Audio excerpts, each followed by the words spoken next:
24শে গণঅভ্যুত্থানের প্রথম সারির যোদ্ধাদের নিয়ে গঠিত হওয়া রাজনৈতিক দল জাতীয় নাগরিক পার্টি এনসিপি। জুলাইয়ের রাষ্ট্র সংস্কার নিয়ে নতুন জোটে এই রাজনৈতিক দল।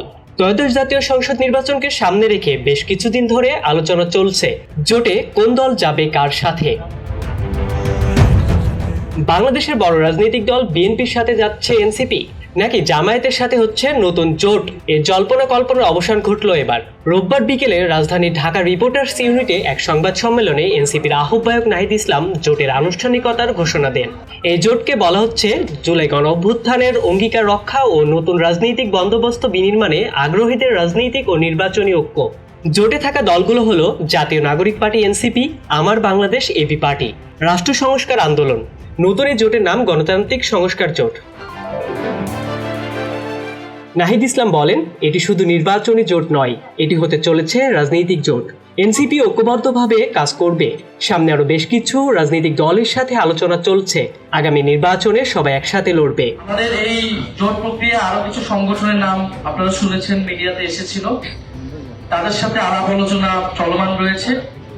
আমরা মনে করি আরো অনেকগুলো দলের সাথে আমাদের এবং আরো অনেকগুলো রাজনৈতিক শক্তির সাথে আমাদের আলোচনা চলমান রয়েছে। আমরা চাই যে জুলাইয়ের শক্তিগুলা যারা পরিবর্তনের পক্ষে আছে, যারা পুরাতন রাজনীতির পথে যেতে চায় না, তারা আমরা ঐক্যবদ্ধ থাকবো এবং এই নির্বাচনে আমরা একসাথে এক মাথায় আমরা অংশগ্রহণ করবো, এই প্রত্যাশা আমরা রাখছি। এদিকে বেশ কিছুদিন ধরে গুঞ্জন শোনা যাচ্ছিল ভিপি নুরুল হক নূরের দল গণ অধিকার পরিষদ ও এনসিপির সাথে জোটে থাকবেন, কিন্তু তার হয়ে দাঁড়ালো না। গণ অধিকার পরিষদ ছাড়াই এনসিপির জোট। এদিকে নুরুল হক নূর গত শনিবার বলেন, দেশের প্রয়োজনে যদি জোট করা হয় তাহলে যৌক্তিকতা ও ন্যায্যতার বিচারে সম্মানজনক আসনের ভিত্তিতে হবে, কিন্তু 2-4টা আসনের জন্য কারোর সঙ্গে জোটে থাকবে না গণ অধিকার পরিষদ। রাষ্ট্র সংস্কার আন্দোলনের সভাপতি হাসনাত কায়ুম বলেন, সংস্কারের সেই আকাঙ্ক্ষা বাস্তবায়নের জন্য প্রাথমিকভাবে 3 সংগঠন যাত্রা শুরু করছে। বাংলাদেশে প্রধানত এখন যারা রাজনীতি করেন তারা প্রত্যেকে এই সংস্কারের আকাঙ্ক্ষাকে ধারণ করেন বলেই বিশ্বাস। আমরা এই আন্দোলনের শক্তি এবং তাদেরকে সহায়তা করতে যারা রাজি আছি।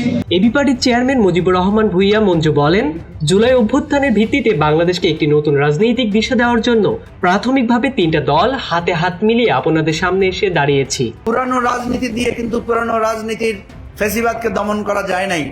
এই জোট কি পারবে নতুন বাংলাদেশ গঠনে ভূমিকা রাখতে? নিশান আহমেদ, ডেস্ক রিপোর্ট, নয়া শতাব্দী।